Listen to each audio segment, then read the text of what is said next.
Assalamualaikum warahmatullahi. Bismillahirrahmanirrahim. Alhamdulillahirabbil alamin. Nahmaduhu wa nasta'inuhu wa nastaghfiruh. Wa na'udzu billahi min shururi anfusina wa min sayyiati a'malina. Man yahdihillahu fala mudilla lahu wa man yudlilhu fala hadiya lahu. Asyhadu an la ilaha illallah wa asyhadu anna Muhammadan abduhu wa rasuluh.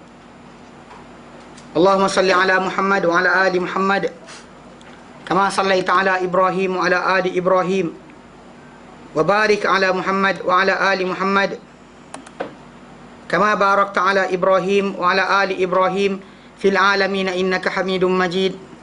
Qala rabbi shrah li sadri wa yassir li amri wahlul 'uqdatam min lisani yafqahu qawli. Amma ba'd. Alhamdulillah, kita bersyukur kepada Allah kita dapat lagi bersama-sama untuk kita meneruskan tajuk pengajian kita berkenaan dengan tafsir.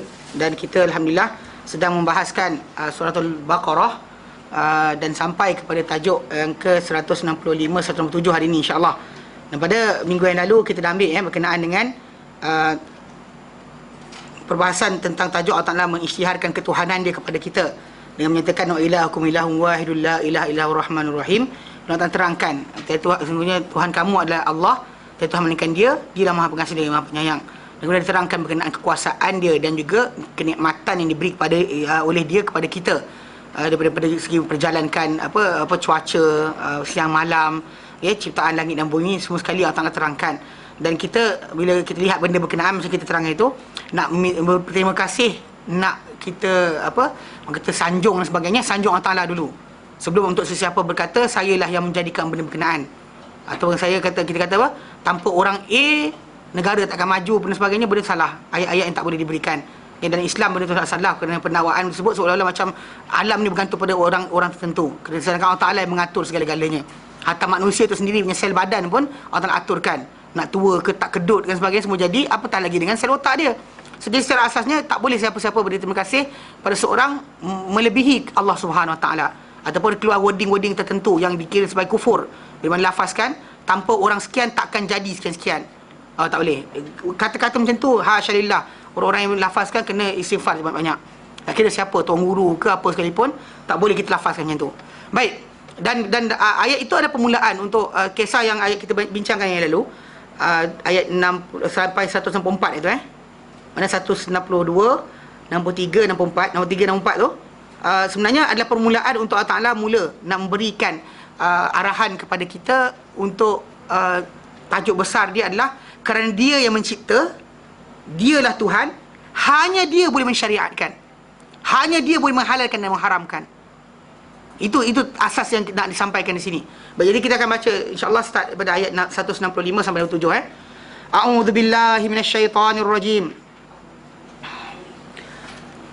وَمِنَ النَّاسِ مَن يَتَّخِذُ مِن دُونِ اللَّهِ أَندَادًا يُحِبُّونَهُمْ كَحُبِّ اللَّهِ وَالَّذِينَ آمَنُوا أَشَدُّ حُبًّا لِلَّهِ وَلَوْ يَرَى الَّذِينَ ظَلَمُوا إِذْ يَرَوْنَ الْعَذَابَ أَنَّ الْقُوَّةَ لِلَّهِ جَمِيعًا وَأَنَّ اللَّهَ شَدِيدُ الْعَذَابِ إذ تبرأ الذين اتبعوا من الذين اتبعوا ورأوا العذاب وتقطعت بهم الأسباب وقال الذين اتبعوا لو أن لنا كرة فنتبرأ منهم كما تبرؤوا منا كذلك يريهم الله أعمالهم حسرات عليهم وما هم بخارجين من النار. Menyebut Allah SWT keadaan orang musyrikin di dunia ini dan apa keadaan mereka di akhirat nanti. Kerana Allah Ta'ala Tuhan, mereka melanggar perintah Allah Ta'ala, dan apa iktikad mereka buat dan sebagainya semua terbatal. Dan bahkan di sinilah datangnya Allah Ta'ala cerita apa jadi pada orang yang tak dengar cakap. Apa orang yang tak dengar perintah ni menyekutukan Allah Ta'ala, apa akan jadi pada mereka. Di mana mereka menjadikan untuk Allah Ta'ala sekutu-sekutu, iaitu perumpamaan yang serupa, semisal, dan juga yang setara, yang mereka sembah benda-benda berkenaan atau orang-orang berkenaan bersama-sama Allah Subhanahu Wa Taala. Dan bahkan mereka mencintai mereka seperti mencintai Allah Subhanahu Wa Taala. Ni pergantungan manusia pada makhluk ni, masalah masyarakat kita sekarang ni banyak timbul. Orang-orang kadang-kadang dia kita sini manusia depan kita ini kan, kita kata baik mana sekalipun dia, kita hormati dia, akhlak dia mulia mana sekalipun, takkan dia melebihi Nabi. Dan kalau dia kata melebihi dia, takkan dia melebihi Allah SWT. Hatta kalau nak ingat Allah, bukan ingat dia. Jangan kita kata ingat dia, ingat Allah, tak boleh. Hanya Allah tak disekutukan. Ingat Nabi tak boleh, ingat sekian, ingat Allah dulu. Kerana kadang-kadang ada orang tu dia gabungkan. Kadang-kadang dia letakkan wali, kadang-kadang zaman kita sekarang suka gambar wali-wali, gambar wali-wali 9 lah, wali 8, wali 7, Syekh Siti inilah, Syekh itu, Syekh ini, digantung dalam rumah. Kononnya bila lihat gambar-gambar berkenaan, orang yang melihat tadi hati dia menjadi alamak, naknya aku ke syurga. Ni masalah dia. Kerana kita kena faham bahawa zaman Nabi Nuh AS dahulu, punca awal diorang semua berhala itu. Bila mereka mati, orang-orang soleh di kalangan mereka, syaitan datang suruh mereka buat patung dan juga benda untuk ingatkan mereka kepada orang-orang yang telah mati tadi. Dan bila mereka tengok benda-benda berkenaan, hati mereka jadi macam rajin ibadat. Asalnya itu first generation. Second generation, kalau dulu pergi situ nak lintas je, okey, tak ada lah sembah, tak ada sekian. Second generation mungkin dah start sentuh. Third generation mungkin guling-guling kat depan tu. The fourth generation sebagainya akan datang lah sekali apa? Tawasul terus dengan orang berkenaan. Seru pada dia, minta lah Tok Guru, Tuan, saya ni susah, wahai penunggu gua. Kan cerita Piramli dia kan dulu dia tak boleh nak ubat perempuan anak Haji Bakhil kan, dia pergi mana? Masuk gua cari pendeta. Pendeta pun datang, aku sudah tahu, dia kata. Kan, lepas tu dia bagi batu, suruh celup dalam air, dia minum. Orang kita pun sekarang nak buat juga. Macam-macam. Jadi konsep ini kita kata tak ada siapa-siapa lepas Allah SWT. Manusia tu manusia. Sayang dia, hormati dia, tunaikan hak dia. Tetapi tidak sekali-kali penyembahan kepada dia. Mana untuk makbulkan doa, bukan dia, Allah SWT. Untuk jadikan kita dapat nasib baik, nasib malang, bukan dia, tapi Allah SWT. Kena letakkan itu sebagai syarat sebenar. Mana kita kata banyak orang kadang-kadang zaman kita sekarang tu lah, masa kata start gambar gantung orang ni, orang sekian, kan digantung. Mana pemujaan.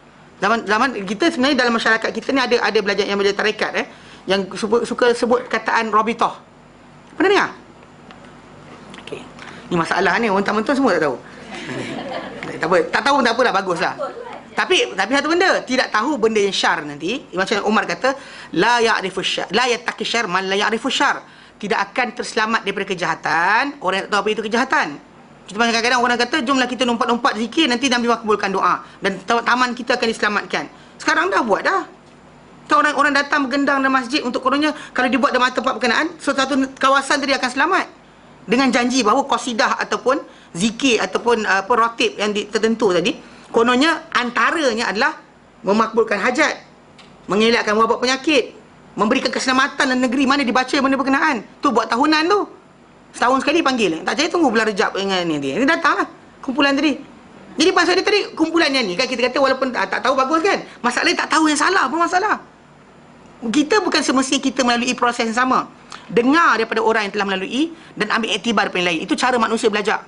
Kerana manusia ni kita katakan makhluk yang special sebab dia boleh tambah ilmu tanpa melalui pengalaman yang sama. Kan sistem brake yang kita ada sekarang ni. Berapa ramai dah tertumban masuk gaung sebagainya, baru sistem brake yang terbagus dibuat dengan sebab pengalaman orang terdahulu.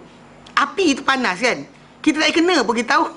Kan kita ada orang kita tak kena, kita takut dengan kena api, tak kena pun kita dah boleh diajarkan. Kita boleh diajar dengan apa? Tak melalui proses yang sama. Contoh macam kita kata, contoh macam jangan kita guna macam style barat. Dia kata apa? Biar anak kita rasai sendiri kesalahan tersebut dan dia pandai rasa. Kemudian dia tahulah bersalah tu apa, betul atau tak. Dan Islam kita kata sebelum dia kena kita peringatkan. Jangan sampai dia sampai peringkat tertentu kita tak boleh nak selamatkan lagi. So kenapa dalam Islam kita kata pengalaman kita, pengalaman orang lain pengajaran bagi kita. Tu dalam Al-Quran ada datang kisah-kisah yang banyak. Kisah orang ini, kisah orang itu, yang mukmin, yang bertakwa, yang kafir, yang degil menentang Allah Subhanahu Wa Taala. Semua Allah datangkan misal. Kenapa? Untuk contoh. Untuk contoh. Mana supaya kita dapat lihat. Itu sebab kenapa kita perlu proses sama macam Omar sembah berhala kan. Bukan kita kena buat dulu, sembah berhala dulu dan lepas tu baru beriman sungguh-sungguh. Tak. Jangan salah faham. Jadi sekarang kita belajar tahu apa dia yang tidak. Okay. Rabithah ni dia sistem apa yang dalam tarekat ni, maksud dia orang tu tadi menghubungkan diri dia dengan Rasulullah melalui guru dia. Contoh macam kadang bila nak semayang tu, pandang guru dulu. Tengok gambar, tenung terima kasih pada guru. Mana beri terima kasih guru dia. Guru dia pada guru sekian, guru dia last sekali pada Nabi. Dia kata macam tu. So kena buatlah jadi tiap kali semayang. Ini betul. Arkam dia pernah buat. Di sebelah Hadramaut ada orang buat macam tu. Dia ambil guru dia punya gambar, dia tutup. Allahu Akbar. Itu rabitah kononnya, hubungan. Nak buat apa-apa dia hubung dengan guru dulu. Sebab kita sebab kepada hadis Nabi direct. Para ulama letih, penat menghafal hadis dan sebagainya, mengejar, mencari hadis, cari sekian, memahami dalil dengan nas. Berpenat lelah. Umat selamat dia untuk memahamkan kita tanpa perlu melalui wasitah siapa. Maksudnya kita faham dalil directly sepatutnya para sahabat faham.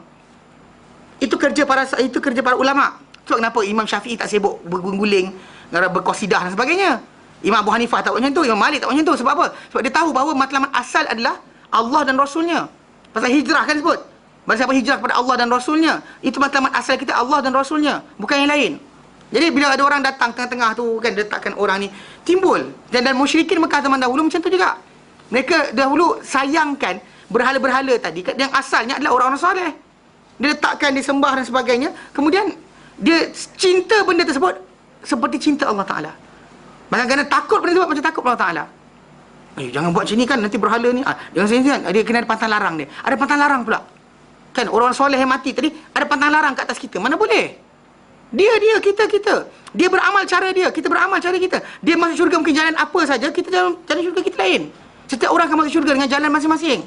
Bukan ikut jalan guru dia. Macam guru buka highway pula, pecah dinding syurga untuk bagi orang masuk. Mana boleh? Guru dia, cara guru dia. Mana tu sebab jangan kita dalam masyarakat kita kan jangan ada fahaman bahawa orang sebelum kita tu macam tu, kita kena macam tiru cara dia. Tak. Kalau Rasulullah ittiba', yes. Ittiba' Rasul, taati Allah, mengikuti Rasul, yes.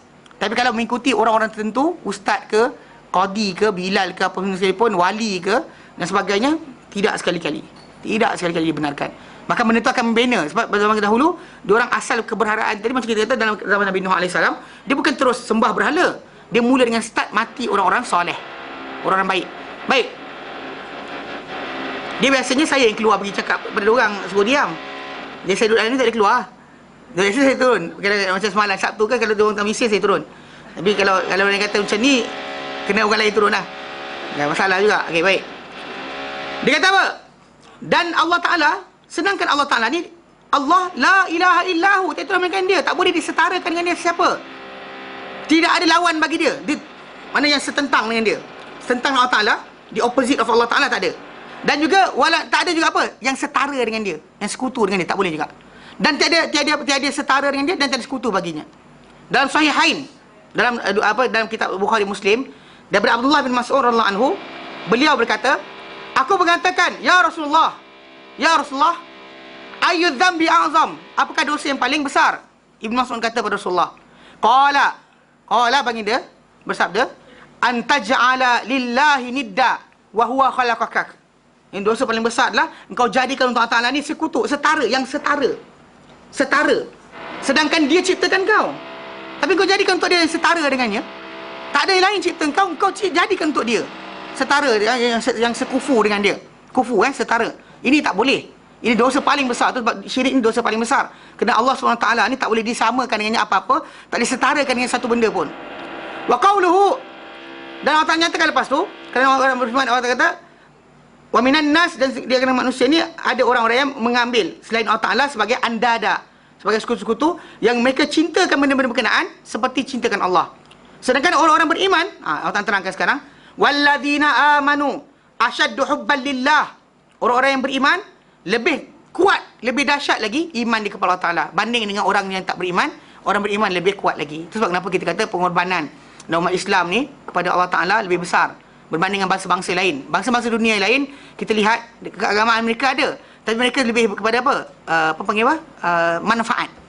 Kalau agama tadi memberikan keuntungan, kekayaan, keselamatan, ketenangan, dan oleh diambil. Kita umat Islam kena belajar satu benda. Kalau anda kata kita beramal dengan Islam, tak kaya-kaya, still anda tetap kena beriman juga. Bukan macam beriman lama dah tak kaya-kaya pasal, ataupun beriman lama dah, tapi kenapa tidak juga apa? Sihat. Kan? Beriman lama dah, tapi kenapa tak kuat? Tak. Dalam Islam tidak ada macam tu. Sebab kenapa Allah Ta'ala berikan kepada kita apa yang patut diberi bila masa yang dikehendaki oleh dia, bukan kehendak kita, kehendak dia.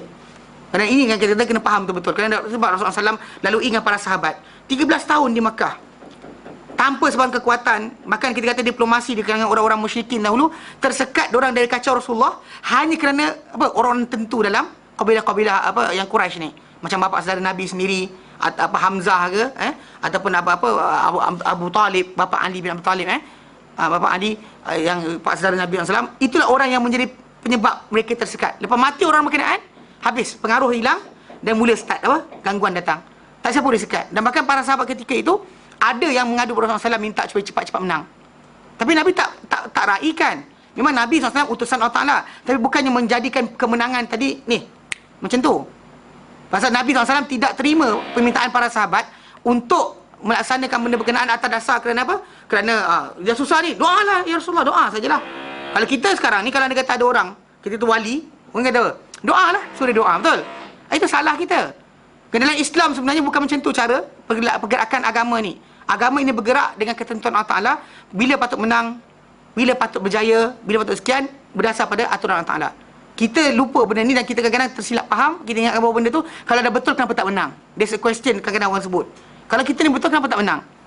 Sehingga Allah Ta'ala sebut dalam Quran dan surah Al-Ankabut, Allah nyatakan Alif Lam Mim. Alif Lam Mim. Allah Ta'ala saja mengetahui maksud dia. Ahasiban nas, adakah manusia merasa an yutraku an yaqulu amanna, adakah mereka merasa mereka boleh dibiarkan untuk bercakap kami telah beriman, wahum la yuftanun, dan dalam keadaan mereka takkan diuji? Takkan diuji ke soalan ni? Kan maksud beriman dia selamat, dia happy, ever after kan? Tak ada. Mana yahum la yuftanun? Allah kata walaqad fatannal ladzina min qablihim, demi sesungguhnya kami telah uji orang sebelum mereka. Fala ya'lamannallahu alladhina nasadaku. Allah Ta'ala benar-benar Allah Ta'ala akan dapat tahu siapa orang yang benar. Wala ya'lamanna kadzibin, Allah Ta'ala tahu siapa yang berbohong. Allah Ta'ala zahirkan orang-orang berkenaan. Tapisan, tahu tak? Yang kita macam dia beriman, betul apa jadi? Tak tahu. Happy je, tak. Jaga-jaga. Sebab kenapa ujian tu akan datang. Bagi orang yang beriman, dia tahu bahawa dia akan diuji. Hatta Rasulullah SAW sendiri dahulu pun kalau kita lihat, baginda ketika baginda mula berdakwah, mula terima wahyu. Ketika jumpa dengan Warqah bin Naufal, Warqah bin Naufal kata pada baginda, ya laitani jazaan, laitani jazaan, alangkah baik kalau aku ni kuat. Bila depan dia clarify Nabi jumpa Jibril, dia kata alangkah baik kalau aku kuat, nescaya aku tolong kau, ansurkan nasra muazzara, aku akan tolong kau dengan pertolongan yang sungguh-sungguh. Ya laitani aku nuhayyan, alangkah baik aku ni hidup, alangkah baiknya kalau aku hidup. Idh yukhrijuka kaumu, ketika kaum kau halau kau. Nabi kata pada Warqah bin Naufal, Nabi kata pelik. Nabi kata apa? Au mukhrijiyahum. Nak halau aku ke?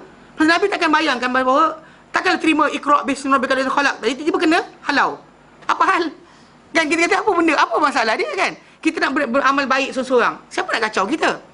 Tapi Warqah bin Naufal keluarkan satu statement yang kita kata apa? Statement ni adalah panduan bagi seorang yang mukmin kena sedar benda ni. Bila Warqah kata apa? Lam ya'ti rajulun qattun, tidak pernah datang seorang lelaki sama sekali, not ever datang seorang manusia bimithli ma ji'ta bihi, dengan benda sama yang kau bawa tu, illa melainkan dia akan dimusuhi.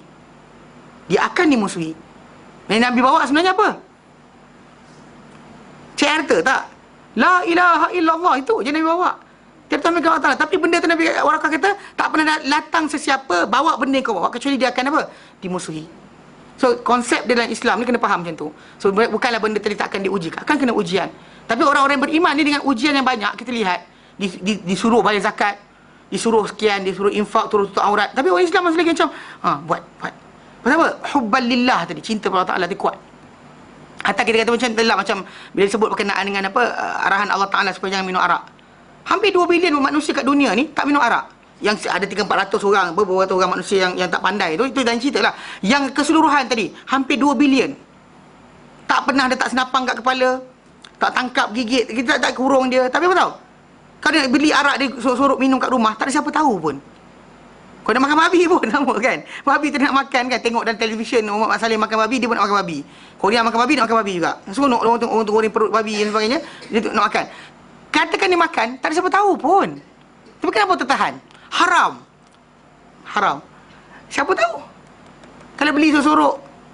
Siapa tahu? Tak ada siapa tahu pun. Tapi kenapa tertahan? Sebab tajuk cinta pada Allah Ta'ala tadi. Allah Ta'ala letakkan iman tadi adalah pengawal pada kita sebenarnya. Ada iman oleh sedikit dan kita akan rasa jijik kepada benda-benda yang haram tadi.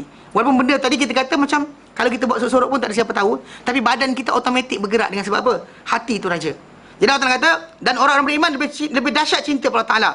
Dan kerana cinta mereka Allah Ta'ala dan kesempurnaan pengenalan mereka terhadapnya, dan ketundukan mereka ketundukan mereka dan juga tauhid mereka kepadanya, mereka tak sekutukan dengannya sesuatu pun. Seperti sekarang ni kita kata sebut nama, hatta orang-orang yang menyekutukan Allah Ta'ala tak nak kata disekutukan Allah Ta'ala. Tak, orang yang gantung pakai cicik kokak kan, buntat ular ke tulang duyung dan sebagainya, dia sendiri takkan sanggup nak berkata Allah Ta'ala ni ada teman. Takkan sanggup. Tapi dia akan datangkan alasan. Dia kata, benda ni bukan lagi sebenarnya. Ini adalah benda yang, macam pakai Panadol, dia kata. Kan pakai ikut kokak macam Panadol. Kan Panadol bila pakai makan hilang sakit. Pakai kokak macam tu juga. Pegang nanti dapat berkat dan sebagainya. Kerana inilah kapal Nabi Nuh. Inilah kayu kapal Nabi Nuh. Inilah tongkat Musa. Kayu tongkat Musa dan sebagainya. Dia seorang lah. Dia akan beri alasan. Tapi untuk mengaku menyekutukan Allah Ta'ala seperti musyrik tadi, tidak sekali-kali. Zaman sekarang ni. Hatta kalau seorang tu gantung gambar Sultan Abdul Hamid dan sebagainya kan, atau gambar wali-wali dia dengan iktikad bahawa bila gantung tu nanti rumah dia akan terselamat. Tapi bila kita kata ini syirik, tak, dia tak akan mengaku dia menyekutukan Allah Ta'ala. Kadang-kadang musyrikin Mekah dulu, ya, dia akan kata ini anak Allah, ini anak perempuan Allah, ini anak lelaki Allah, ini sekian. Dia akan datang macam tu. Macam orang-orang musyrikin dahulu, ada yang kata malaikat tu anak perempuan Allah, yang jin-jin syaitan ni anak perempuan, anak lelaki Allah. Jadi dia main macam tu, dia permainkan. Tapi dia sanggup mengakukan dan mengatakan. Tapi beza dengan orang beriman, mereka dengan sebab tadi mereka tak nak sebut sekutu Allah Ta'ala pun. Hatta yang menyekutukan Allah Ta'ala pun tak mengaku dia menyekutukan Allah Ta'ala. Dia sekutu dah, still tak mengaku. Percaya tak? Kita tengok kan orang yang buat benda bukan kan, pakai ni untuk kebal, pakai ni sekian. Syirik dah. Ilmu pengasih, syirik dah. Tapi dia tak pernah nak mengaku dia menyekutukan. Sebab apa? Sebab benda tu nampak jijik. Nampak hodoh. Nampak buruk. Pasal Allah Ta'ala menciptakan kita, kenapa boleh kita sekutukan dengan dia apa-apa yang lain? Tak boleh. Mesti hanya dia saja yang disembah. Jadi, dia kata apa? Bahkan mereka menyembahnya hanya dia. Dan mereka bertawakal hanya kepada dia. Yang beriman sungguh-sungguh, hanya bertawakal kepada Allah Ta'ala. Dan mereka lari, menyelamatkan diri dalam semua urusan mereka kepadanya. Urusan dunia ke, urusan akhirat ke, masalah anak ke, masalah apa sekalipun.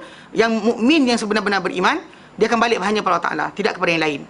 Solution pelik-pelik ni jangan ni. Macam saya pernah, ni baru ni Sabtu kan, saya bagi syarahan dekat masjid surau dekat section 7 Shah Alam, kuliah subuh.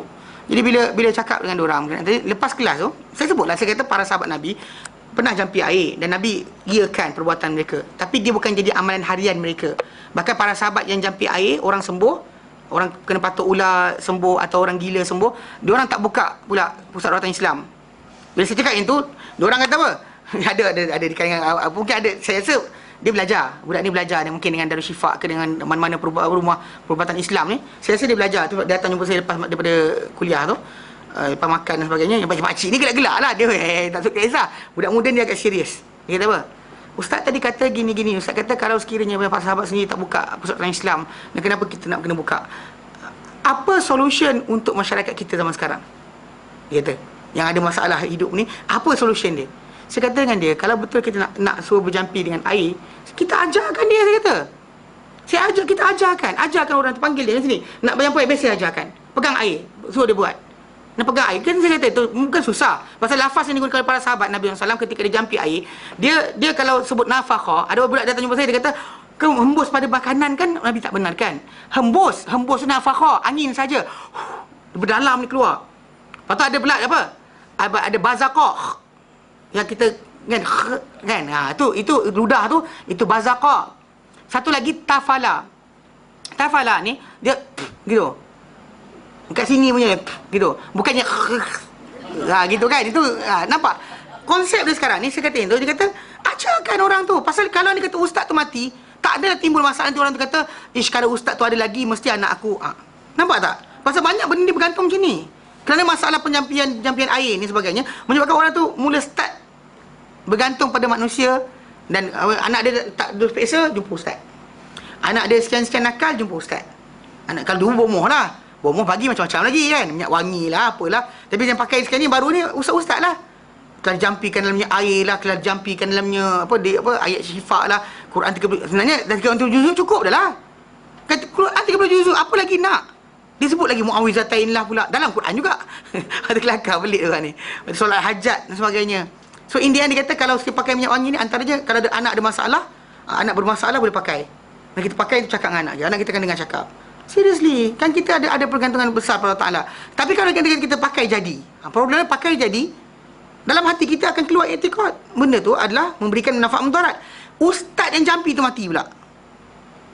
Kalau betul kita kata hanya bergantung pada Al-Quran, siapa-siapa boleh baca kan? Kita boleh baca sendiri. Tapi kalau kata mula start dengan ustaz itu, dan ada masalah. So apa? So bila minyak wangi tu, kan, minyak wangi tu kan, katakanlah lepas pakai, kita segar, kita tak sekian, anak kita dengar cakap, keluarga kita happy je.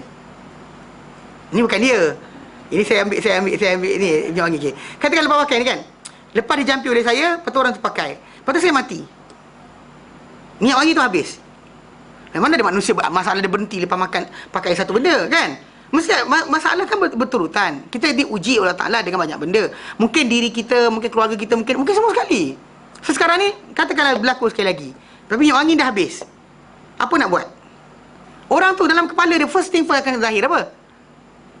Kalau lah Ustaz Adli ada lagi. Betul tak? Allah Ta'ala mana? Soalan simple je. Saya cakap dengan budak tu macam tu, dia diam. Saya kata betul tak? Saya kata pasal masalah ni kita kena ajar orang ramai balik pada Allah Ta'ala, bukan balik pada kita. Itu kita kata kalau seorang guru yang betul, dia ajar orang balik pada Allah Ta'ala. Ni ajar orang balik tawasul dengan dia, kenapa? Apa pasal? Kan dia konsep umat Islam ini, mereka bertawakal hanya kepada Allah Ta'ala, berharap hanya pada Allah. Iyyaka na'budu wa iyyaka nasta'in. Tak mana? Hanya di kau kami sembah, hanya di kau kami minta pertolongan. Kat mana duduk dia kalau orang tu buat benda macam ni? Atau dalam Quran dia baca qul huwallahu ahad, Allahus samad. Kata Allah Ta'ala tu satu. Allah lah tempat pergantungan. Mana nak letak? Kalau ustaz tu ada, ustaz, ada semua ustaz lain. Allah Ta'ala tak jadi solution dia. Bukan tempat terakhir dia, bukan tempat pergantungan dia. Ustaz Adli hilang, Ustaz Yunus. Ustaz Yunus hilang, Ustaz sekian. Dia sentiasa ada alternatif. Saya kata, ini bukan cara Islam. Kan? Mana kita kata kita ni sakit, kadang-kadang sakit Allah Ta'ala bagi untuk hapuskan dosa kita. Lama mana datang. Ada kadang-kadang tu dia hilang sekejap. Ada kata 2 minggu tak hilang sesemua. Sebab apa tak tahu. Makan ubat dan antibiotik, cocok punggung, cocok semua sekali cocok. Kan? Tak cocok sedang hidung je. Kan?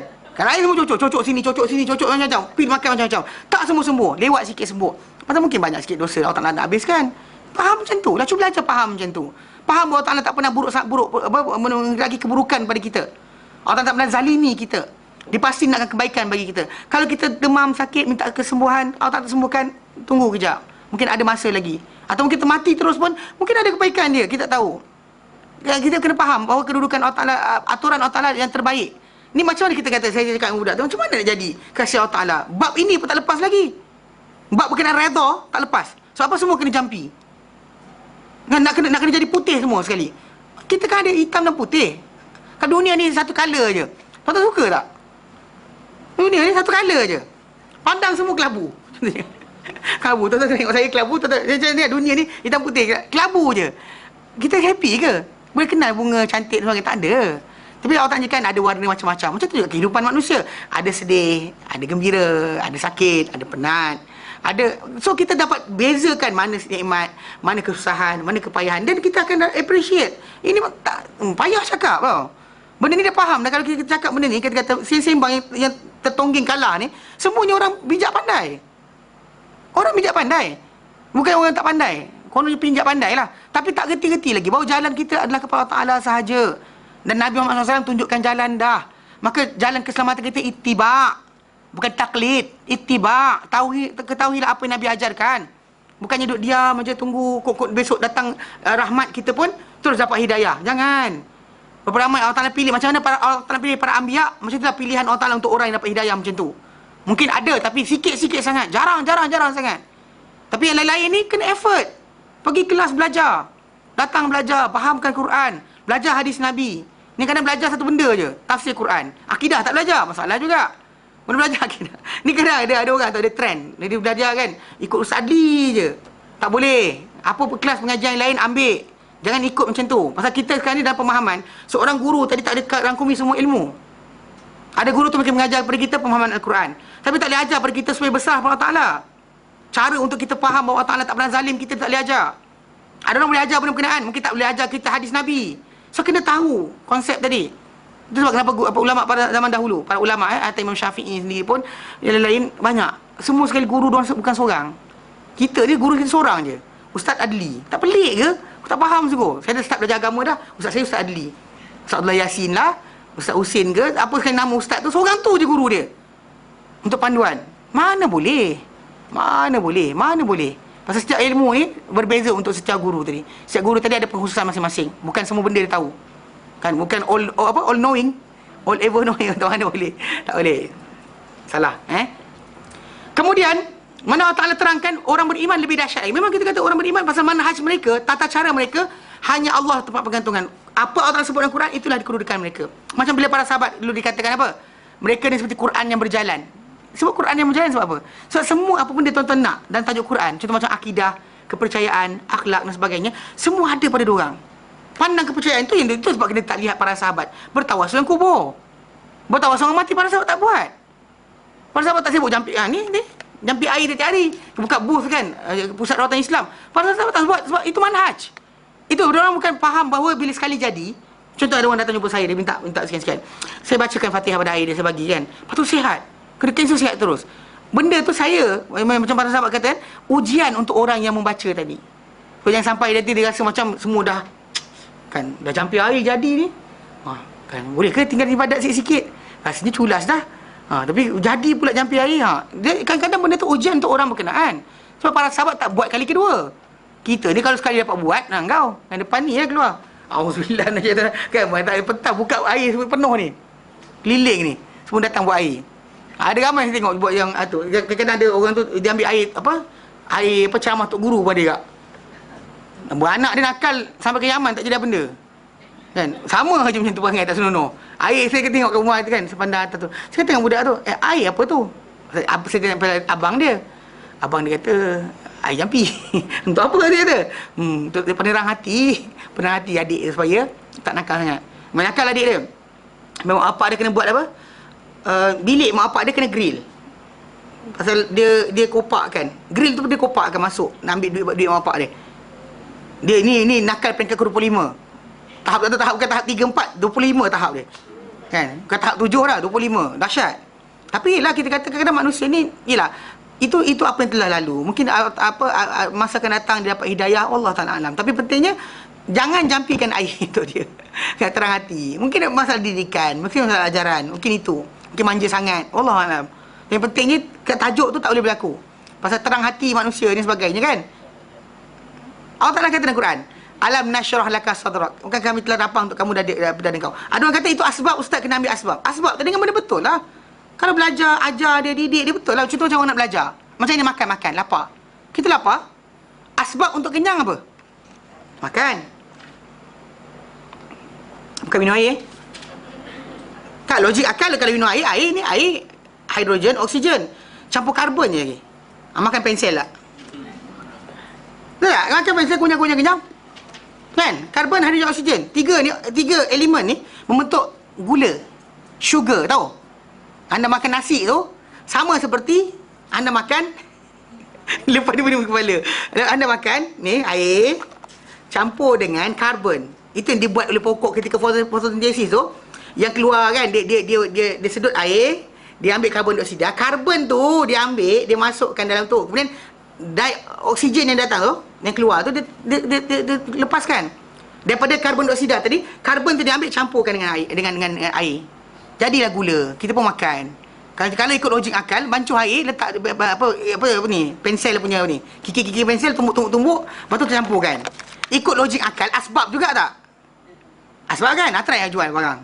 Lepas ni kita jual. Air ni. Kalau orang tanya boleh kenyang ke? Boleh kenyang. Asal dia kenyang. Ini asbab. Dalam ni ada karbon, hidrogen, oksigen yang membentuk karbohidrat, gula. So kalau tuan-tuan minum air, tuan-tuan akan kenyang. Macam mana? Boleh? Try asbab juga. Lagi fizikal lagi. Waktu baca Al-Quran pula kat situ. So kenyang. Kan letih lapar kan, tak ada makanan buat macam tu. Janganlah.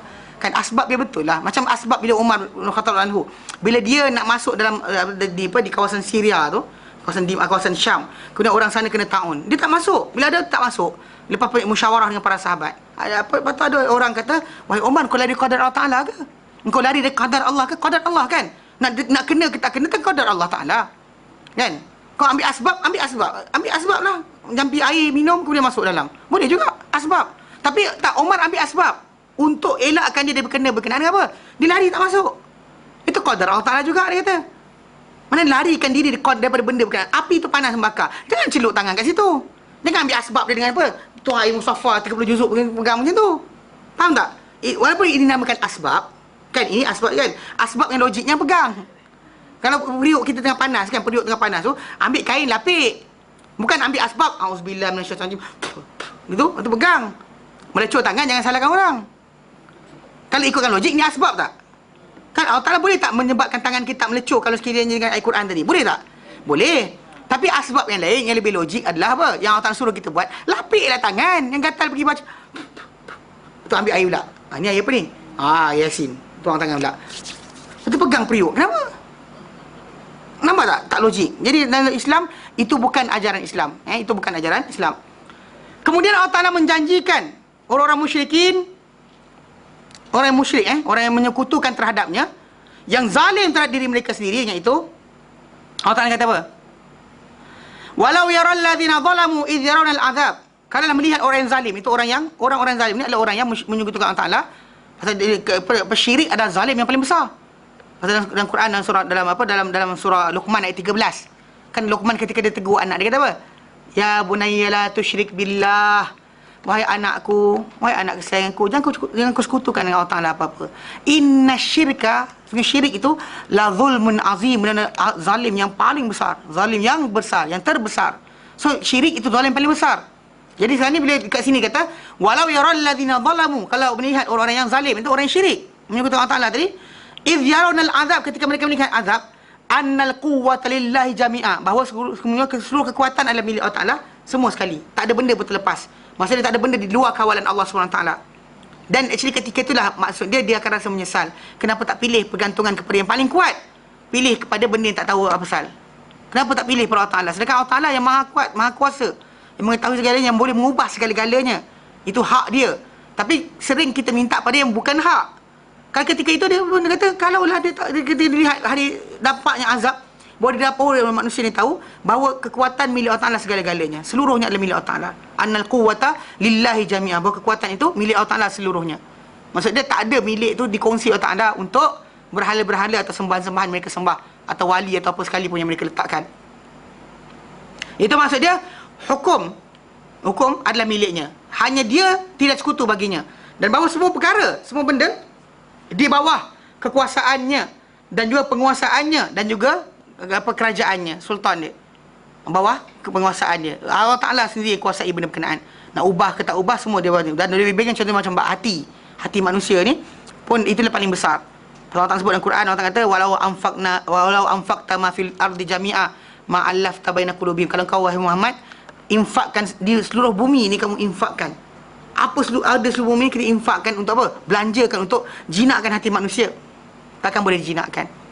Allah Ta'ala yang menjinakkan hati manusia. Maksudnya hati manusia ni ada di bawah kawalan Allah Ta'ala. So siapa-siapa kata ada air jampi atau minyak wangi tertentu atau sekian boleh mengubah hati manusia, dan ada masalah.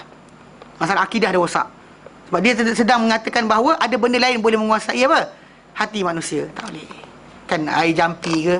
Saya ingat cerita kan bomoh kat Melaka seorang. Bila anak kakak saya berlakon, kata apa? Pasal nak bagi tunjuk pada sepupu abang ipar saya. Nak tunjukkan bahawa bomoh ni penipu. Jadi orang ni tak percaya. Dia kata betul-betul kan. Daripada tangan dia keluar apa, batu lah, keluar apa, minyak wangi sebagainya. Sekali kakak saya kata berlakon, dia kata apa? Dia kata, Tok, dia kata, saya mengajar kat sekolah, kemudian anak-anak murid tak dengar cakap. Dia betul-betul, Atok tahu waktu dia dah bawa bantal. Dia bawa bantal dia, lepas tu dia campak. Minyak wangi tu ada akar dalam tu. Akar apa tu? Akar ginseng ke? Wallahualam. Tapi ada akar dalam tu. Kalau orang kita kan apa, ada janggut, janggut Nabi. Salah tu. Ini kena kelentong, dah bijak pun tipu lagi. Belajar tinggi dah. Kan canggih dah zaman sekarang. Kena tipu juga. Orang kata celup janggut Nabi, kita merebut beli. Beratus-ratus lah tu. Beli buat simpanan kat rumah. Okay. Jadi kisah dia tadi pandai dia korek dia bawah ni, bawah ni. Bantal besar dia duduk kan. Dia Pakai ni. Tu kita nampak lah tu sepupu Habib pasti nampak yang dia capai bawah tu. Benda tak ni pun. Benda tu semua kita kata apa? Mainan silap mata je. Cik makan kan. Kita kata dalam Islam bukan macam tu. Pasal Allah Taala adalah Tuhan kita. Dia sentiasa mendengar, bukannya ada waktu-waktu tak mendengar, tak, sentiasa mendengar apa yang kita minta. Dia kenapa tak minta pada dia? Kenapa minta pada benda yang tidak berkuasa? Faham Baik. Dan wa anna Allah syadidul azab, dan bahawa orang-orang yang musyrik tadi tu, ada yang zalim tadi akan nampak bahawa Allah Taala ni syadidul azab, amat keras azabnya.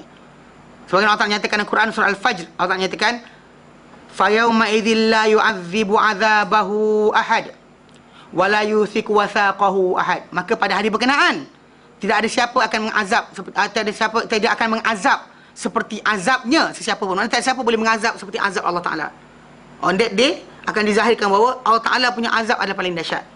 Dan wala yuthiqu wathaqahu, dan tidak akan diikat rantai seperti rantaian. Kan zaman dunia sekarang dah rantai macam nilah, rantai garis dan sebagainya kan. Rantai api neraka yang Allah sediakan untuk orang yang kafir, orang yang musyrik di hari akhirat nanti ada lebih dahsyat lagi. Mana pada hari berkenaan tak akan diikat dengan satu ikatan seperti ikatan yang Allah Taala letakkan pada manusia pada hari berkenaan. Surah Al-Fajr ayat 25-26. Mana dikatakan bahawa kalau sekiranya mereka mengetahui apa yang mereka akan hadapi pada masa berkenaan, pada hari berkenaan, itu hari kiamat nanti, dan apa yang akan kena terhadap mereka daripada perkara yang dahsyat, okay? yang tak pernah diketahui, yang dahsyat, yang hebat, di atas sebab kesyirikan mereka dan kekufuran mereka, nescaya mereka akan berhenti daripada apa yang mereka ada padanya daripada kesesatan. Saya mereka akan berhenti. Tapi masalahnya dunia ni ujian. Pasal apa mereka dapat, kita dapat. Apa mereka tengok, kita tengok. Apa kita makan, semua benda sama. Jadi kalau kita dapat hidayah, bahkan ada orang yang mungkin bukan Islam asalnya dapat hidayah, kenapa yang ada ni tadi tak boleh nak bertukar? Atas sebab apa? Degil ke? Sombong ke? Kan apa alasan lagi? Kita kata benda tu mempercayai berkenaan dengan apa, roh-roh spirit yang alam ni, seperti apa, pokok ke, kayu ke, batu ke sebagainya, memberikan manfaat dan mudarat, adalah benda nonsense. Kita tahu. Tapi masalahnya masih ada kepercayaan tu cuba nak dikekalkan. Kenapa? Pasal sayang atuk nenek, atau taklid buta dan sebagainya, atau sombong. Itu benda tu tak boleh berlaku sebenarnya. Tak boleh berlaku. Kalau kita manusia ni diberikan akal dan penglihatan dan pendengaran, alat-alat belajar. So dengan alat-alat tadi kita dapat tahu bahawa tak sepatut kita buat benda berkenaan. Tak sepatutnya. Maksudnya kalau kita sendiri pun, kalau kita ada orang gaji, kita ada maid kita bayar visa, bayar sekian, dia kemas rumah orang lain. Kan kita bagi hilang mana dia aku punya maid, tengok rumah orang lain dia sampah. Kan? Tetapi rasa macam mana? Tak boleh terima. Kita cipta oleh benda tu tadi? Tak. Kenapa kita tujukan pada benda berkenaan sayang kita, cinta kita, penghargaan kita, pengharapan kita? Sedangkan benda tu bukan mencipta kita. Yang mencipta kita saja boleh memberikan segala-galanya. Kenapa kita minta pada benda tersebut? Akal kita akan ajar. Kita tak redha untuk apa? Untuk benda berkenaan berlaku pada diri kita. Mana maksud dia? Mana maid yang kita bagi gaji, buat sekian sebagainya, sediakan bilik, kemas rumah orang, kan, tolong jaga anak orang, tentu hilang. Mana maid aku tak ada rumah jiran menjaga anak orang. Lepas tu dia ni Ustaz Kenduri, kita kata aku gajikan dia, aku bawa dia ke sini untuk dia kerja untuk aku, tiba-tiba dia hilang lah. Kita tak ada terima berkenaan. Allah Ta'ala ciptakan kita, kenapa kita lari pada yang lain? Mana akal kita mengajarkan kalau dia dah cipta kita, bukan berhala cipta kita, kenapa kita minta ada berhala tadi? Hatta batu yang membuat berhala tadi pun daripada Allah Ta'ala. Kenapa kita nak ni? Dan hatta diri kita ni sekarang ni, hatta contoh manusia kita sayang pun, orang-orang berkenaan ciptaan Allah Ta'ala. Bahkan dia nak jadi macam dia jadi pun, Allah Ta'ala yang berikan keizinan. Macam seorang apa yang kita kata wali ke, atau nabi ke, jadi nabi sebab Allah Ta'ala yang pilih. Bukannya sebab kita kata effort dia buat sendiri. Tidak. So kenapa kita tak balik kepada yang menciptakan segala-galanya, yang memilih orang berkenaan untuk menjadi nabi? Kenapa kita pergi pada golongan tersebut, pergi kubur dia, guling-guling kat situ? Kenapa? Soalan benda tu kena tanya balik. Kan Allah Ta'ala tak ada lagi, tak ada dah ke sampai kita kena lalui proses macam ni? Yang sibuk nak pergi kat kubur, kan, tawaf kubur tu macam apa, ada seorang apa ni dekat Mesir tu sesat tu, dia kata apa, tawaf di kubur, kalau tawaf di kubur tu syirik, maka tawaf di Baitullah pun syirik, dia kata. Punyalah bodoh. Kita kata belajar mana tak tahu. Pasal kita kena faham pasal tawaf di Baitullah tu, para sahabat zaman dahulu bila dia tawaf, dia mulakan dengan lafaz apa? Allahumma, ya Allah, imanan bika. Tawaf ni kena beriman dengan kau. Wa tasdiqan li kitabika, dengan percaya kepada kitab kau. Wa wafa'an li hadika, kena tunaikan janji kepada kau. Wa tiba'an li sunnati nabika, kena ikut sunnah nabi kau. Muhammadin sallallahu alaihi wasallam. Itu mula start tawaf dengan lafaz tersebut. Tawaf kenapa? Sebab iman dengan Allah Taala. Bukan sebab benda ni, sebab iman. Allah Taala kata wal yatawafu bil baitil atiq, hendak mereka bertawaf di baitul atiq. Allah Taala suruh kita tawaf, kita tawaf. Even tu perbuatan tadi macam pelik, kena buat. Macam kita solat kan, menghadap satu arah, kemudian kena rukuk. Kenapa rukuk? Kalau nak setakat, kalau solat aqimis solat li zikri dan surah Taha, Allah kata dirikan solat untuk mengingatiku. Ni kita duduk diam mengingat Allah Taala, ikut logik akal, lepas dah. Lepas dah, tapi tak boleh. Pasal Allah Taala kata solat kena dirikan solat. Pergerakan tadi macam, kenapa macam ni? Itu kalau tak dapat jawapan pun tetap kena buat. Ini ada pula sembah, ada kita tawaf di Baitullah, dia kata sama seperti tawaf di kubur. Ini apa benda ni? Apa benda? Pengikut dia mula makin ramai kat Malaysia. Saya tahu kenapa. Macam diorang ni macam pengaruh diorang macam makin tersebar. Tu start bergendang-gendang kat masjid, kumpulan ni. Kumpulan yang sama. Tunggulah, mati seorang ni siap. Mati seorang kat Malaysia siap. Ada siap lah, ada kubur dia. Sambutan tahunan. Yang tak mandai ingat raja-raja kita salah dalam apa, sambut kematian isteri ke, kematian bapa ke, haul kan. Dan dia datang buat pula haul dia, haul Imam Haddad lah, haul Imam sekian lah, sambutan kematian. Sambutan kematian, sejak mana Islam ajar sambutan kematian? Saya tanya balik. Ada tuan-tuan belajar? Birthday tu Mak Saleh ajar. Birthday tu Mak Saleh, happy birthday tu lagu selamat hari lahir pun ikut bunyi sana. Kan? Happy birthday to you kan? Itu ikut sana. Soalan sekarang sambut hari mati. Tak ada. Atau Hinduism ada, Hindu ada, Buddha ada, Islam tak ada. Kita ada benda berkenaan. Kita kalau sayang orang berkenaan, di mana kita berada, tiap-tiap hari kita boleh doakan dia untuk keselamatan. Bukan tunggu hari dia mati saja baru nak doakan. Faham? Kesayang dia, kita selamatkan dia, bukan kita tunggu benda berkenaan. Pasal waktu pemakbulan doa bukan pada hari lahir dia, hari mati dia, hari lahir dia sebagainya. So tarikh hari ni boleh buat, kejap lagi boleh buat. Kenapa kena tumpukan tarikh? Masalah Yang konsep kita, benda ni kena perhatikan balik. Dia kata apa? Dia kata kemudian Allah Ta'ala beritahu Allah Ta'ala beritahu berkenaan dengan kufuran mereka dan juga terhadap kufuran mereka terhadap berhala-berhala mereka, dan bagaimana akan minta lepas diri orang-orang yang diikuti daripada pengikut dia. Kalau kat dunia ni kita kata kita minta pilih orang tertentu untuk jadi kononnya ketua kita, dia inilah akan segala-galanya kan. Amal kita nak dapat pun dia kena bagi ni, dialah pemegang ni. Ni benda ni zaman dahulu orang-orang musyrikin balik pada berhala. Zaman kita sekarang ni benda ni berlaku pada kadang-kadang tok syekh. Benda sedang berjalan sekarang. Ni banyak bahaya, ya. Kalau anda kata kita cerita benda ni, kita kata kalau ikutkan konsep dia patutnya tak patut berlaku dah. Sebab dah makin bijak kan. Dari luar duduk SPM, keluar universiti, duduk London, duduk UK, kan mana lagi? Australia, Singapura. Kita duduk luar negara tengok macam-macam benda. Tapi kenapa masih lagi pemikiran kita kolot dalam masalah tauhid? Masalah tauhid tu rosak lagi. Masih rosak lagi. Okey. Pasal apa? Pasal dalam tajuk ni kadang-kadang ada orang dia ingat dia boleh lepas dengan sebab apa? Sebab kerana dia ni sesat sebab ikut orang. So dia ingat kalau dia di akhirat nanti dia bagi alasan pada Allah Ta'ala, ya Allah aku sesat sebab dia orang sekian. Dia ingat dia lepas lagi. Tak. Dengar sini. Allah Ta'ala beritahu tentang kekufuran mereka dengan dosa, dengan perhal-perhal mereka, dan Allah Ta'ala beritahu akan berlepas diri berlepas dirinya orang-orang yang diikuti daripada orang yang mengikuti. Lalu Allah Ta'ala nyatakan mana hari yang di mana akan berlakunya azab yang dahsyat tadi, bila idh tabarra alladhina tubi'u minal ladhina taba'u, pada ketika berlepas diri orang-orang yang mengikuti, orang yang diikuti daripada orang-orang yang mengikuti. Orang yang diikuti, dia the leader je, daripada follower tu akan datang kejar nak ikut dia. Dia kata aku tak ada kaitan dengan kau, aku lepas diri, aku tak ada kaitan. Hatta syaitan dan akhirat dia akan cakap itu. Ini bari ummink. Dia kata orang datang yang dulu sekutukan dia dengan Allah Ta'ala, bila orang tu datang kata, dia kata apa? Ini bari ummink, aku berlepas diri daripada kau. Dia akan cakap macam tu nanti. Jadi dia kata apa?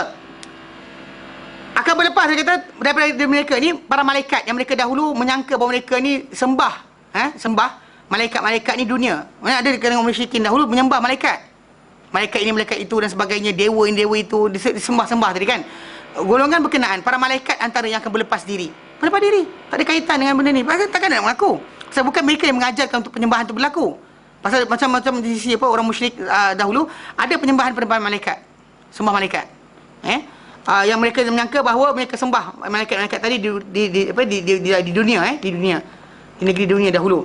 Lalu akan berkata pada malaikat dalam surah Qasas ayat 63 contohnya, surah Qasas 63, Allah nyatakan tabarra'na ilaik, ma kanu iyyana ya'budun. Ya Allah, kami berlepas diri kepada engkau. Kepada engkau lah kami lari. Ma kanu iyyana ya'budun, bukanlah mereka dahulu kepada kami mereka menyembah. Sebenarnya mereka sembah berhala, patung atau sangkaan mereka sendiri. Kami tak pernah pun datang kata sembahlah kami. Tak pernah. Okey. Dan mereka berkata dalam surah As-Saba, surah Saba surah Saba 41. Surah Saba 41. Allah nyatakan apa? Para malaikat berkata, subhanaka anta waliyuna min dunihim. Maha suci engkau ya Ta'ala, ya Allah. Para malaikat kata, engkaulah pelindung kami daripada mereka, bukan yang lain. Tak ada selain engkau pelindung kami. Bal kanu ya'budunal jin. Bahkan kebanyakan mereka ni menyembah jin. Aktsaruhum bihim mu'minun, kebanyakan mereka terhadap jin mereka beriman. Macam kita lah sekarang ni, percaya hantu, polong, setan dan sebagainya, tapi tak pernah nak percaya berkenaan dengan akhirat. Sibuk tentang benda-benda gaib. Cari hantu dah pakai kamera. Ada seorang siapa dulu, dia suruh bawa kamera tangkap gambar hantu. Nak kata lepas tu tadi dia bertakut Allah Ta'ala ke, tak pegang benda haram ke, tak peluk perempuan yang haram ke, dia dikahwin apa, haram bagi dia. Tak pula macam tu juga guna dia perangai tak senonoh. Nah, tapi mana nampak hantu tak guna pun. Mana sibuk beriman dengan jin, tapi tak beriman dengan apa? Dengan Allah SWT dan juga azab di hari akhirat nanti. Apa guna? Pasal tu sebab kenapa kita kata itu, apa, iman yang sebenar yang dituntut pada kita. Ghaib itu adalah wajib. Kita beriman ghaib wajib. Tapi wajib ghaib yang mana satu? Sebab ghaib ni banyak benda ghaib. Apa, wireless telecommunication ni ghaib. Kan? Wifi ni ghaib. Kan tuan-tuan masuk internet, nampak line tu datang. Okay, apa, pakai telefon tak nampak kan? Buka kunci kereta, tekan on off kan, bunyi siren, bunyi dia punya apa? Bunyi dia punya alarm dan sebagainya. Kita tak nampak, kita tak nampak. Benda tak terlihat pada mata kita. Ghaib, tapi bukan itu ghaib yang dimaksudkan. Maka Allah Ta'ala sebut dalam Quran surah Al-Baqarah ayat yang ketiga, kan Allah Ta'ala sebut alladzina yu'minuna bil ghaib. Sifat orang bertakwa yang pertama yang Allah Ta'ala puji, Allah Ta'ala sebut ini sifat dia. First thing first, alladzina yu'minuna bil ghaib. Orang yang beriman dengan ghaib, terhadap perkara ghaib. Ghaib mana? Buka akhir Baqarah. Allah Ta'ala terang kat situ. Amanar rasulu bima unzila ilaihi min rabbihi wal mu'minun. Telah beriman Rasul terhadap apa yang turun kepada baginda, dan juga orang beriman terus beriman sama. Kullun, mereka semua Rasul dan orang beriman tadi, amana billah. Ini ghaib yang dimaksudkan. Allah. Wa malaikatihi, malaikat Allah. Wa kutubihi, dan kitab Allah. Wa rusulihi, dan juga Rasul Ta'ala. Melalui apa benda yang kita kata Rasul datang tadi, kitab datang tadi, kita mengenal sebenarnya berkenaan dengan tajuk apa? Akhirat. Nah, hatta para malaikat digajikan sebagai kita mengenai amal kita. Kalau kita percaya benda berkenaan, kita akan stop. Tapi oleh kerana kita sibuk, bukan ini. Ghaib tadi kita bayangkan alam jin, alam malakut, alam jabarut, alam apa benda, macam-macam benda, alam. Kau jumpa kumpulan pelik ni, macam-macam alam ada. Alam lahut lah, lahut. Ah, betul, serius. Saya pernah jumpa. Dia macam ada macam-macam benda pelik. Alam ni alam ya, ada alam lahut, alam jabarut, alam malakut, alam sekian. Kan? Alam malakut, alam malaikat. Pandai dia je. Masalah betul lah. Astagfirullahaladzim. Dan masalah kita jumpa macam ni kan, kadang-kadang saya terpaksa emosional. Kadang-kadang dia cakap sepatah dua patah, kita cakap dia bertentang Quran. Suka hati dia je. Benda-benda macam ni kita tak boleh. Dalam Islam tak boleh diada-adakan. Pasal masalah akidah, jangan wujudkan akidah baru, kepercayaan baru kepada selain Allah Ta'ala, kepercayaan baru alam lain. Hatta tajuk jin dan syaitan ni kan, macam jadi kes ada orang timbulkan tajuk kepercayaan macam tak boleh. Maksudnya hantu lah gigit kita, hantu lah sekian, hilang sakit badan semua hantu. Kalau dia kata kalau nak sembuhkan elak diri daripada kena kanser, maka baca surah Al-Baqarah. Sebab syaitan melintas dalam badan manusia di laluan darah. Saya kata hadis tu sahih. Syaitan melintas badan manusia di laluan darah, tetapi bukan untuk kanserkan orang. Kerja dia untuk hasutan. Nabi tegur tajuk hasutan. Datang dia kata baca macam tu. Suka hati je. Macam kita kata konsep kadang-kadang kita perhatikan. Kalau percaya Allah, malaikat, kitab dan Rasul, dia hasil natijah akhir dia takwa. Kalau percaya hantu syaitan, tak takwa pun. Berapa ramai yang percaya hantu wujud, pergi bakar dagu mayat untuk dapatkan minyak senyonyong dan sebagainya kan, minyak pengasih. Benda tu tak ada, dia percaya gaib, kuasa gaib barang-barang tadi, tapi tak percaya, tak takwa pun, tak takut Tuhan pun. Faham tak? Tak takut Tuhan, tak takut pada Allah Ta'ala, tak ada takwa. So iman ni macam tu tak dipakai, tak ada guna, tak penting pun untuk kita. Sibuk percaya hantu, pelik betul. Okey. Dan jin pula itu kalau malaikat. Masalahnya bila malaikat kata dalam surah Qasas, surah Sabah ayat 41, mereka dahulu sembah jin dan mereka beriman dengan jin. Jin juga akan berlepas diri daripada mereka. Pula jin pun lepas diri juga. Okey, dan mereka akan larikan diri daripada apa? Dan mereka akan melepaskan diri daripada pengabdian diri manusia kepada jin-jin tadi. Jin berubah diri. Sebab Allah Ta'ala nyatakan surah Ahqaf ayat 5 dan 6. Okey, surah Al-Ahqaf ayat 5 dan 6. Allah Ta'ala nyatakan, a'udzubillahi minasyaitonirrajim. Wa man adallu mimman yad'u min dunillah. Dan siapakah lebih sesat berbanding orang yang menyeru selain dari Allah Ta'ala? Yang mana dia seru tadi adalah makhluk-makhluk yang la yastajibuna lahu ila yaumil qiyamah. Takkan menyahut pada mereka padanya pada hari kiamat nanti. Tak ada bila dipanggil nanti, jin aku sembah kau dulu. Jin tak ada macam, oh ya kam. Tak ada. Jin tak akan lari. Dia takkan sahut pun, dia akan lari. Wahum an du'aihim ghafilun, dan mereka jin-jin makhluk tadi terhadap doa yang diseru oleh orang tadi pada mereka ni, mereka lalai, tak ingat dah. Tak ingat. Dia macam, iya ke? Mana tak ada ke? Mana ada? Tak ada. Mana ada? Gitu. Wa idza husyiran nasu kanu lahum a'da'a wa kanu bi ibadatihim kafirin. Dan bila dihimpunkan semua manusia ketika itu, kanu lahum a'da, menjadilah jin-jin ni tadi kepada manusia sebagai apa? Musuh-musuh. Wa kanu, dan mereka jadi jin-jin ni tadi bi ibadatihim, terhadap pengabdian diri manusia kepada mereka dahulu, kafirin, mereka ingkar. Tak ada. Itu mana ada, aku tak menajak pun. Siapa kata? Dia kata macam tu. Kan aku cuma promosi je, kau ikut suruh. Kan? Aku kempen je, kau tanda suruh. Dia duduk. Dan Allah Ta'ala nyatakan ayat lain. Dalam surah Maryam ayat 81-82, Allah nyatakan, a'udzubillahi minasyaitonirrajim. Wattakhadhu min dunillahi alihatan liyakunu lahum izza. Dan mereka manusia ni mengambil selain dari Allah Ta'ala sebagai tuhan-tuhan, supaya ia benda-benda tadi menjadi untuk mereka sebagai kemuliaan, keagungan. Macam itulah pakai benda ni agung, hebat, orang tengok sebagainya. Minyak sini, letak sini, orang sayang. Kan ada kan orang minta yang ini sini. Dia ajar pula bukan.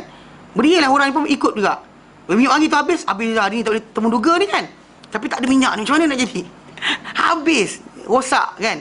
Kita tak minta pertolongan Allah Ta'ala, tak minta Allah Ta'ala lembutkan hati orang yang temuduga kita. Kenapa? Kenapa mesti kita minta pakai benda-benda macam ni? Okey? Jadi kata maksud dia kata mereka ni jangan ambil benda-benda tadi supaya ada kemuliaan, diagungkan mereka. Kalla, Allah Ta'ala kata kalla, tidak sekali-kali. Sayakfuruna bi ibadatihim, akan mereka akan kufur terhadap penyembahan, mana jin-jin tadi akan kufur terhadap penyembahan yang dibuat oleh orang-orang berkenaan. Okey?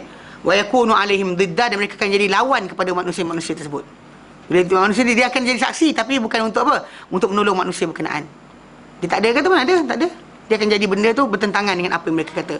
Surah Maryam ayat yang ke 8182. Dan berkata, contoh dalam apa Ibrahim AS berkata kepada kaum dia dalam surah Al-Ankabut 25. Allah Ta'ala rekodkan kata-kata Ibrahim AS berkenaan dengan penafian siapa-siapa yang diikuti di dunia terhadap dia yang mengikuti. Okey? Dia kata apa? Dalam surah Maryam surah Al-Ankabut ayat 25, Allah Ta'ala nyatakan, a'udzubillahi minasyaitonirrajim. Innama takhadtum min dunillahi awthanan mawaddah. Innama, hanyalah, ittakhadtum min dunillahi awthana. Apa-apa yang kamu ambil selain Allah Ta'ala ni sebagai berhala ni, selain Allah Ta'ala sebagai berhala yang kamu ambil ni, mawaddata bainikum fil hayatid dunya, ya, untuk jadi kasih sayang, penyebab kasih sayang di antara kamu di dunia ini. Thumma yaumil qiyamati yakfuru ba'dukum bi ba'din.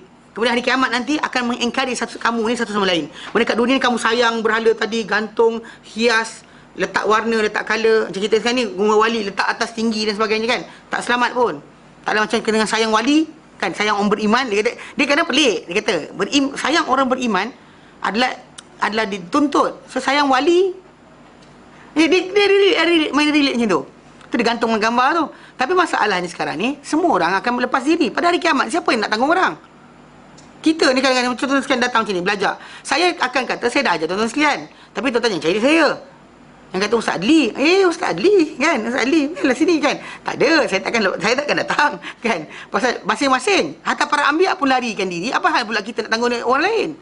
So para anbiya pun akan kata nafsi-nafsi. Kenapa kita pula nak tanggung orang lain? Tapi pelik je tarekat kerana dia ajar macam tu. Terbalik.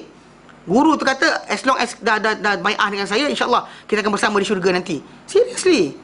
Yang mudah macam tu je. Macam Kristian dah pula. Baru baptize terus dia masuk syurga. Ini berlaku. Kalau ada video, kalau siapa nak type video, type apa? Hisham Kabani. Ada dia buat dekat Indonesia. Lepas tu ketika bai'ah tu, dia bai'ah seorang, tapi yang lain pegang badan dia, ni pegang badan tu pegang badan tu, sampai ke belakang perempuan pun pegang badan. Macam tu. apa badan atas badan. Jangan apa di bay'ah sini, kemudian lepas tu dia kata insya-Allah then we will be in heaven. Seriously, kan?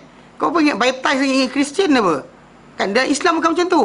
Kita dah Muslim kena buat kerja, belajar, kena tahu apa Allah nak dari kita, apa Allah larang kita buat.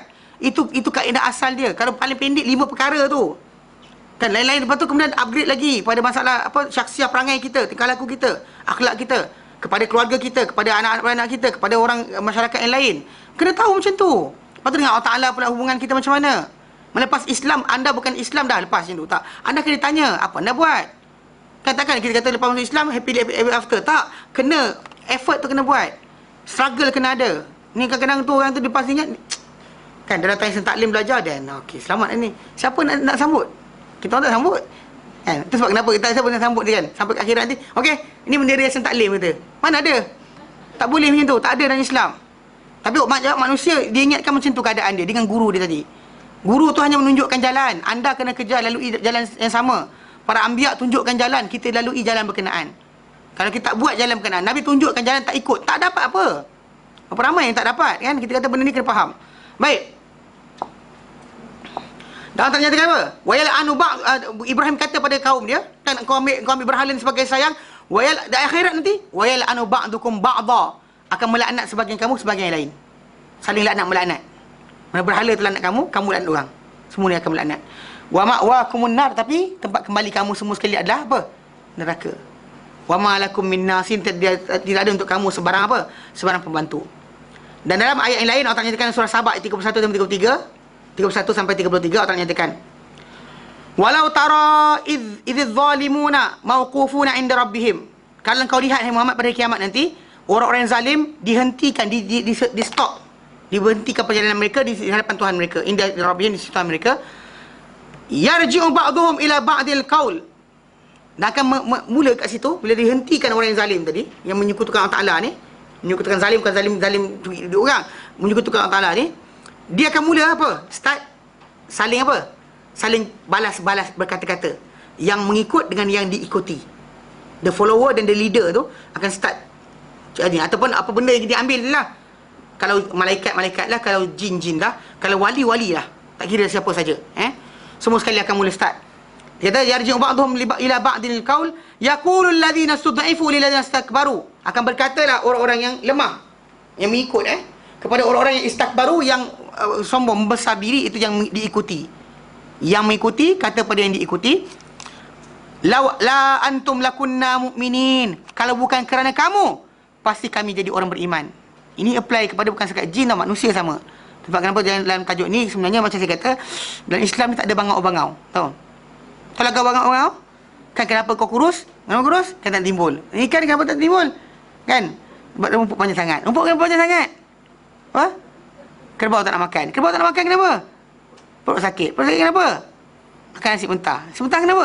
And so on. Kan? Nasi mentah dia dua. Satu versi nasi mentah sebab anda tak pandai masak. Satu lagi nasi mentah sebab kayu api basah. Kan? Api basah jadi dia relate lah. Sampai last sekali apa? Kepada ular.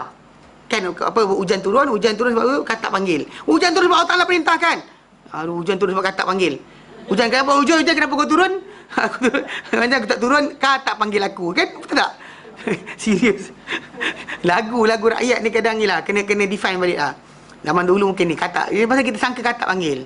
Kan? Lepas tu katak kata kenapa? Ni ular panggil, ular kejar aku. Padahal katak Nabi kata dalam hadis yang sahih, Nabi kata katak tu berzikir kepada Allah Taala.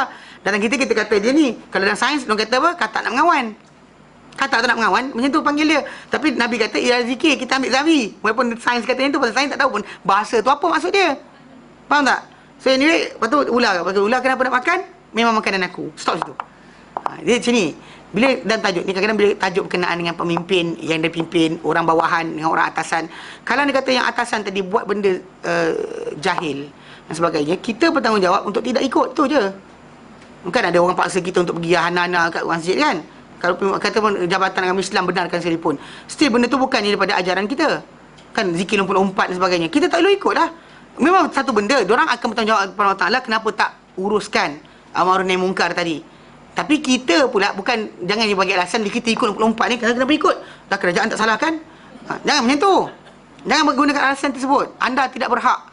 Pasal dalam tajuk ni, contoh macam kisah ni, orang-orang yang lemah yang mengikuti pemimpin dia, dia kata apa? Laula antum lakunna mu'minin, kalau bukan kerana kamu kami dah beriman dah. Kan ini kata-kata orang yang lemah. Allah Taala kata, qala alladziina istakbaru lil ladziina istud'ifu. Berkata orang-orang yang membesarkan diri, itu yang memimpinlah yang atas kepada orang-orang yang lemah, yang rendah. Anahnu saradnakum anil huda. Adakah kami yang sekat kamu daripada petunjuk? Ba'da idh ja'akum. Setelah mana petunjuk itu datang, kan? Petunjuk itu datang, ada ustaz tegur kata salah, ikut logik pun salah juga, kan? Pergi guling-guling kat situ, apa sal? Kan Nabi, pada sayang Nabi SAW bukan dengan cara macam tu. Pasal para sahabat sayang Nabi, tapi tak buat. Para ulama, imam yang mazhab yang 4 atau ulama-ulama hadis, ulama tafsir pun tak buat kerja tu. Maksud dia apa? Menunjukkan bahawa itu bukan jalan sebenar. Mana kamu tahu kan? Kami sekat kamu ke? Untuk tak usah pergi. Untuk jangan ikut jalan yang benar. Tak. Kami tak sekat pun. Okey? Dia kata, irja'akum, ketika datang kebenaran daripada kamu, petunjuk datang daripada kamu, kami sekat ke? Tak ada kan? Bal kuntum mujrimin, kamu sebenarnya kamu jahat. Kamu memang jahat, dia kata. Ni pemimpin dia cakap pada anak buah dia. Wa qala lana sud'ifu lil ladzina istakbaru. Berkatalah orang yang lemah, yang duduk di bawah kepada orang yang duduk di atas. Bal makrul laili wan nahar. Bahkan sebenarnya apa? Sebenarnya tipu daya siang dan malam. Mana kempen kau pagi, petang, siang, malam kat televisyen kata tak apa, orang kata tak apa, tu yang kami terikut tu, dia kata. Bukan salah kami juga, dia kata kami mesti tak boleh.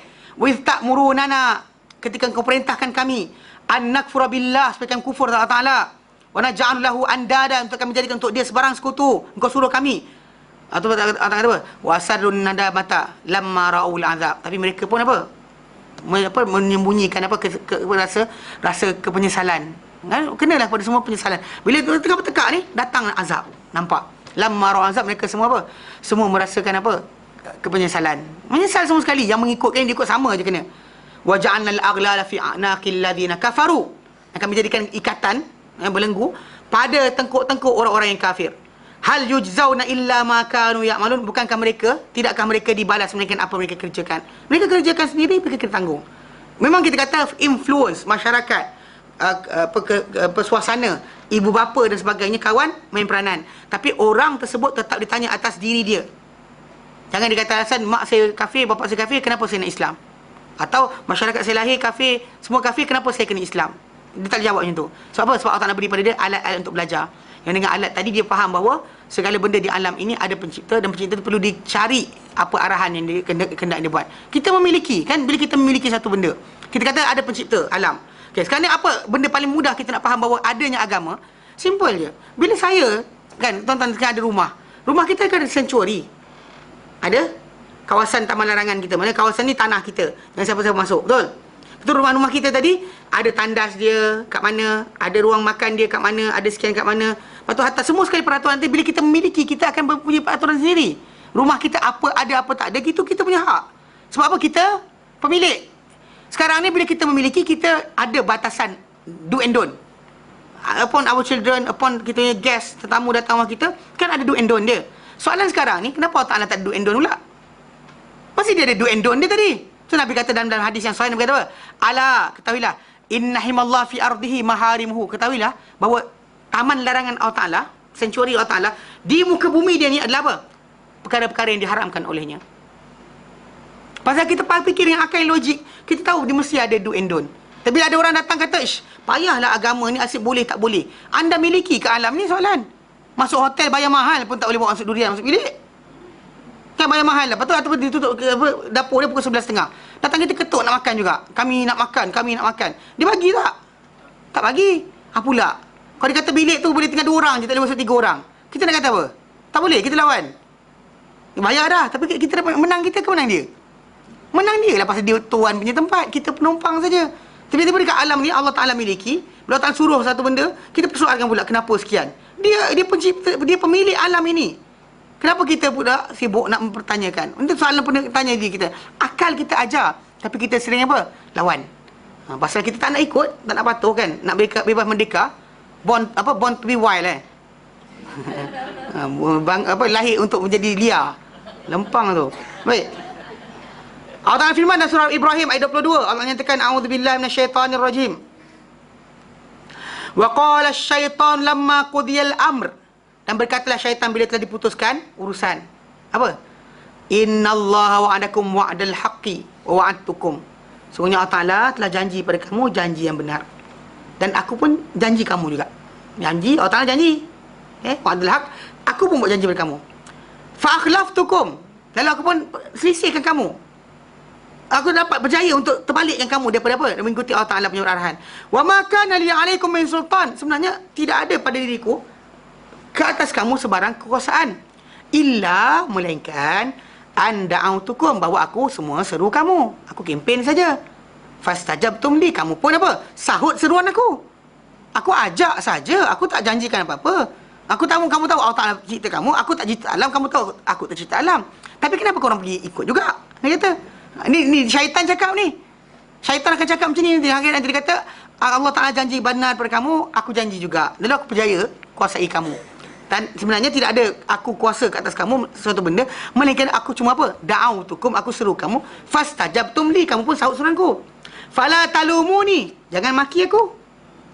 Maka janganlah maki aku. Jangan kata kurang ajar setan, bla bla kan. Tak payah cakaplah segala. Okey? Walumu anfusakum, tapi makilah diri kamu sendiri. Cercalah diri kamu sendiri, dia kata.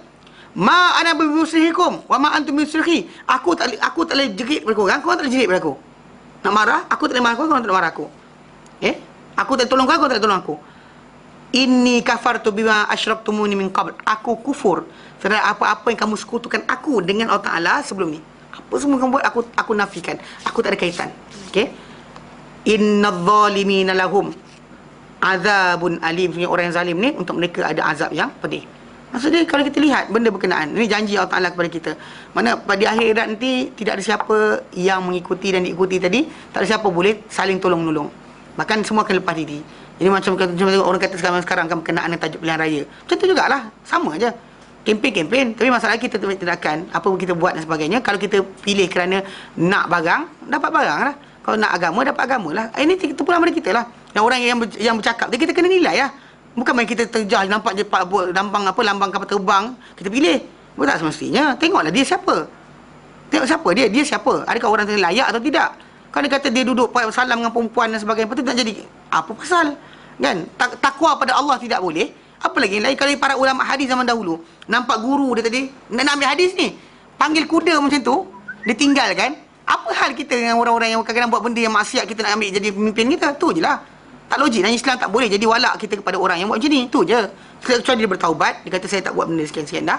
Habis dia taubat lah. Tunjukkanlah. Itu tajuk je.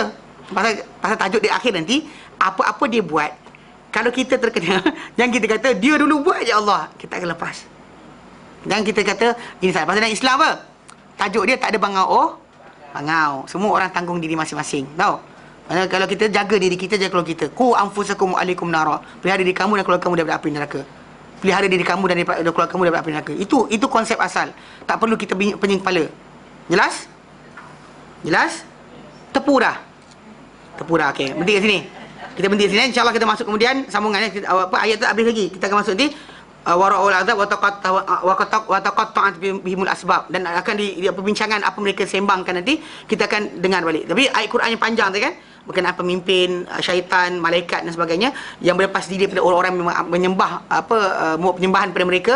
Benda tadi kita dah bacakan. Mana ayat itu reference yang tadi kan, surah Ibrahim 22, Sabak 31 33, Ankabut 25, Maryam 81 82, Ahqaf 56, Sabak 41, dan juga Qasas 63. Itu semua adalah reference berkenaan dengan di hari akhirat nanti tidak akan ada sebarang pertalian di antara orang yang mengikut dengan orang yang diikut, kecuali kalau yang diikut oleh kita adalah Muhammad sallallahu alaihi wasallam. Kalau anda ikut Rasulullah, maka anda akan bersama Rasulullah. Tapi kalau anda ikut wali, apa mana, kalau wali tu masuk neraka dan anda masuk neraka sekali dengan dia. Betul, serius. Ini benda serius. Macam ada orang dia ingat macam, nah, wali takkan sekian, serban dia bertingkat 7, takkanlah dia ni kan. Tak serius, tak tingkat 7. Kan? Nak pakai serban tu pun ada ijazah. Saya tanya dengan budak yang mesti ambil ijazah untuk pakai serban tu. Saya kata, entah wuduk pakai ambil ijazah siapa? Kalau nak pakai serban tu kononnya untuk sampai ni, nak dia pergi amal pakai serban tadi kena ambil ijazah. Saya tanya soalan, saya kata, wuduk anda pakai ijazah siapa? Pernah ambil salam? Saya izinkan anda.